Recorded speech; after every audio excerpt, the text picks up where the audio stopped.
इससे पूर्व के मार्गदर्शन में हमने आपके साथ कुछ लक्षण साझा किए जिससे ये पता चलता है कि आपके पाचन तंत्र की स्थिति क्या है।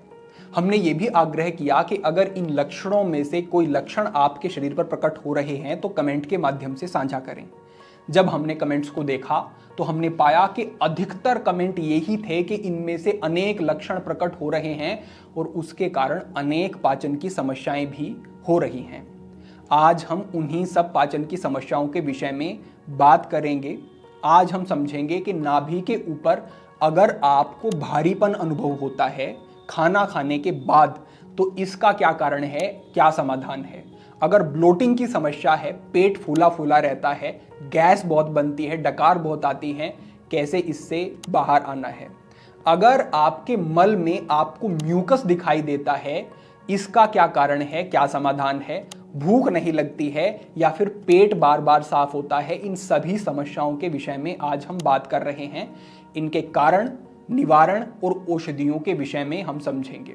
एकाग्रता पूर्वक आप इस विषय को देखें, समझें, प्रयोग करें। आपको निश्चित रूप से पाचन की आपकी सभी समस्याओं में अच्छे लाभ देखने को मिलेंगे। सबसे पहले हम बात करते हैं कि अगर आपको पेट में भारीपन रहता है और ब्लोटिंग की समस्या है, इसका क्या कारण है और क्या समाधान है। देखिए, आपके शरीर में जितनी कोशिकाएं हैं उससे अधिक आपके शरीर में बैक्टीरिया हैं और ये बैक्टीरिया अधिकतर आपकी आंतों में रहते हैं। इन बैक्टीरियाज में गुड बैक्टीरिया भी होते हैं और बैड बैक्टीरिया भी होते हैं। इनमें गुड बैक्टीरिया की संख्या अधिक होती है, ये तेजी से मल्टीप्लाई होते हैं और ये बैड बैक्टीरिया को दबा करके रखते हैं, उन्हें अधिक विकसित नहीं होने देते हैं और इसी से आपके पाचन तंत्र का संतुलन बना रहता है। लेकिन आपके गलत आहार, गलत जीवन शैली के कारण जब ये गुड बैक्टीरिया कम होने शुरू हो जाते हैं और बैड बैक्टीरिया बढ़ने शुरू हो जाते हैं तो इस स्थिति में अनेक प्रकार की पाचन की समस्याएं होनी शुरू हो जाती हैं। आपको करना क्या है, इस स्थिति से बाहर आना है तो आपको गुड बैक्टीरिया को बढ़ाना है और बैड बैक्टीरिया को आपको कम करना है। इसके लिए हम आपको एक छोटा सा प्रयोग बताते हैं जो बड़ा उपयोगी होगा। आपको कुछ सप्ताह तक एक छोटी कटोरी दही की ले लेनी है और उसमें 2 चम्मच शक्कर डाल लेनी है। इसे अच्छे से मिला लेना है और प्रतिदिन सुबह खाली पेट इसको ग्रहण करना है। खाली पेट प्रयोग करेंगे तभी इसके पूरे लाभ मिल सकेंगे। आप देखेंगे कि धीरे धीरे जो आपको पाचन की असुविधा हो रही थी उसमें आपको सुधार मिलना शुरू हो जाएगा। जो ब्लोटिंग की समस्या थी उसमें भी आपको राहत मिलेगी। दूसरे स्थान पर जो नियम है वो ये है, हमारे यहाँ पर बताया जाता था कि जो आप खाते हैं उसको आप पिएं, जो आप पीते हैं उसे आप खाएं। इसे आप ऐसे समझें कि जो आप खाना खाते हैं उसे आप इतनी अच्छी तरह से चबाएं कि उसका एक पेस्ट बन जाए जो पीने योग्य हो जाए। इस स्तर तक आपको उसे चबाना है। इससे होता क्या है, जो आपके स्लाइवा है जो आपका, वो आपके खाने में मिलना शुरू हो जाता है। उससे भी इसका पाचन सरल हो जाता है और पेट में जाकर के ये भार नहीं बनता और आसानी से पचता है। आसानी से पचता है तो पेट में सड़न नहीं होती है। सड़न नहीं होती है तो बैड बैक्टीरिया नहीं बढ़ते हैं। इससे भी बड़े अच्छे लाभ देखने को मिलेंगे। ये छोटी सी आदत बड़ी उपयोगी होगी।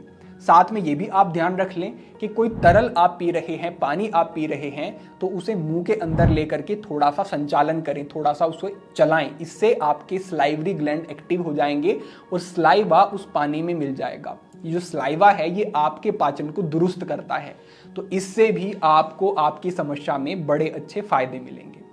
अब हम समझ लेते हैं कि औषधियां क्या हैं जिनका आप प्रयोग कर सकते हैं। ब्लोटिंग होती है, भारीपन रहता है, क्या आप औषधियां ले सकते हैं। सबसे पहले हम आपको एक टॉनिक बता देते हैं जो आप आसानी से बाजार से प्राप्त कर सकते हैं। ये कोई विज्ञापन नहीं है, ये कोई पेड प्रमोशन नहीं है, ये एक अच्छा टॉनिक है, इसीलिए हम आपको ये सुझाव दे रहे हैं। झंडू पंचारिस्ट के नाम से एक टॉनिक आएगा। इसका कोई साइड इफेक्ट नहीं है, आप निश्चिंत होकर के इसको ले सकते हैं। लेना कैसे है, खाना खाने के बाद 2 बड़े चम्मच की मात्रा में आधा कप पानी में आपको झंडू पंचारिस्ट डालना है, ये लिक्विड डालना है और इसको आपको खाना खाने के बाद ले लेना है। ये लेने के बाद आपको एक छोटी हरड़ लेनी है, इसे मुंह में डालना है और हल्का सा इसको चबा लेना है। फिर ये लगभग आधे घंटे तक आपके मुंह में रहेगी और धीरे धीरे से इसके जो तत्व हैं वो आपके पेट में जाते रहेंगे, सलाइवा के माध्यम से जाते रहेंगे और ये भी आपके पाचन तंत्र को दुरुस्त करने में बहुत अच्छी औषधि है। कहा गया है हरितकी मनुष्याणाम माते हितकारिणी, कि ये माता के समान हितकारी होती है पाचन की समस्याओं में विशेष रूप से। तो इन दो औषधियों का प्रयोग करते हैं और नियमों का पालन करते हैं तो आपको बड़े अच्छे लाभ मिलेंगे इन दोनों ही समस्याओं। इससे आगे बढ़ते हुए अब आप ये समझ लें, अगर आपको आपके मल में म्यूकस दिखाई देता है, इसका क्या कारण है? इसके दो प्रमुख कारण हैं। पहला कारण है आपकी आंतों में छोटे छोटे घाव हो जाते हैं और जब ये घाव हो जाते हैं तो इनसे ही ये म्यूकस स्रावित होता है और आपके मल में ये दिखाई देता है। कई बार ऐसा भी होता है कि आप अभी मल त्याग के लिए गए, थोड़ी देर बाद फिर से आपको इच्छा हुई कि अब फिर से मुझे वॉशरूम जाना पड़ेगा। आप जाते हैं तो मल नहीं आता है, केवल म्यूकस आता है। ऐसी स्थिति भी कई व्यक्तियों की बन जाती है, कई कई बार दिन में जाना पड़ता है। तो ये क्यों हो रहा है? क्योंकि घाव हो गए हैं, उनसे म्यूकस स्रावित हो रहा है। दूसरा इसका कारण जो आयुर्वेद के अनुसार है कि जब आपकी जठराग्नि मंद हो जाती है, यानी कि भोजन आप करते हैं, जठराग्नि मंद है, वो पच नहीं रहा है, वो सड़ रहा है और सड़ करके जो विष बनता है, ये जो विष है ये म्यूकस के रूप में आपकी स्टूल, आपके मल के माध्यम से बाहर आता है। ये कारण बताया गया है। तो इनसे अगर आपको मुक्त होना है तो कुछ चीजों का ध्यान रखना होगा। सबसे पहली बात यह है, जब इस तरीके की स्थिति है तो उस स्थिति में आपको बिना प्यास के पानी नहीं पीना है। उषा पान करते हैं, सुबह उठ करके कई ग्लास हम पानी पी लेते हैं, ये सामान्य स्थितियों में ठीक है। लेकिन अगर आपको मंदाग्नि की समस्या है तो ये अग्नि को और मंद कर देगा, क्योंकि पानी है, अग्नि के ऊपर पानी डालेंगे तो मंद कर देगा। तो जब आपकी जठराग्नि ठीक नहीं है तो उस स्थिति में सुबह पानी नहीं पीना है, जब प्यास लगे उतना ही पानी पिए। दूसरा, खाली पेट चाय ना पिए, विशेष ध्यान इस बात का रखना है। कोल्ड ड्रिंक से, फास्ट फूड से, जंक फूड से और मैदे से बनी हुई चीजों से आपको बचना है, क्योंकि ये सारी चीजें पेट में जाकर के लंबे समय तक पड़ी रहती हैं, सड़ती हैं और सड़न को बढ़ाती हैं, जठराग्नि को मंद करती हैं। आपको ध्यान रखना है कि आपको रस युक्त आहार लेना है। कुछ ऐसे आहार जिसमें रस है, आप कोई भी सब्जी ले लें, आप कोई भी फल ले लें, उनमें रस है, वो ड्राई नहीं है। ऐसे आहार को जब आप लेते हैं तो ये आपके शरीर को डिटॉक्स करता है और आपके पाचन तंत्र को बेहतर करता है, अच्छी मात्रा में फाइबर मिलता है। इन चीजों का आप ध्यान रखते हैं तो आंव की समस्या में आपको राहत मिलेगी। बाकी आप ये भी अपने अनुसार देख सकते हैं कि क्या चीजें आपको इसमें नुकसान दे रही हैं। कई लोगों को डेयरी प्रोडक्ट से समस्या हो सकती है, इस स्थिति में बंद करके देख लें, अगर लाभ होता है तो बंद करके रखें। कई लोगों को ग्लूटेन से समस्या हो सकती है तो गेहूं को बंद करके देख लें, लाभ होता है तो बंद करके रखें। इसके स्थान पर दूसरे मिलेट्स का आप प्रयोग कर सकते हैं। तो इस प्रकार की सजगताएं आप रखते हैं तो आंव की समस्या में अच्छे लाभ आपको मिलेंगे। अब हम समझ लेते हैं कि औषधि में क्या प्रयोग करना है। सबसे पहली चीज आंव के लिए जो बहुत उपयोगी है वो है बेल। बेल का चूर्ण आपको लेना है, इसको ग्रहण करना है। ये उष्ण होता है, गर्म होता है, इसका जो स्वभाव है ये जठराग्नि को बढ़ाता है गर्म होने के कारण। साथ ही साथ शरीर में वात दोष है या फिर कफ दोष है, इन दोनों का समन करने वाला होता है। साथ ही ग्राही होता है, यानी कि ये आपके मल को बांधता है। आपका मल जो बार बार आता है, ठीक तरीके से बंद करके नहीं आता है, उस स्थिति में ये बड़ा अच्छा काम करेगा। तो आपकी आंव की समस्या को भी ये समाप्त करने वाला होगा और मल को ये बेहतर स्थिति में ले जाएगा, जैसा स्वाभाविक होना चाहिए। कैसे इसको लेना है?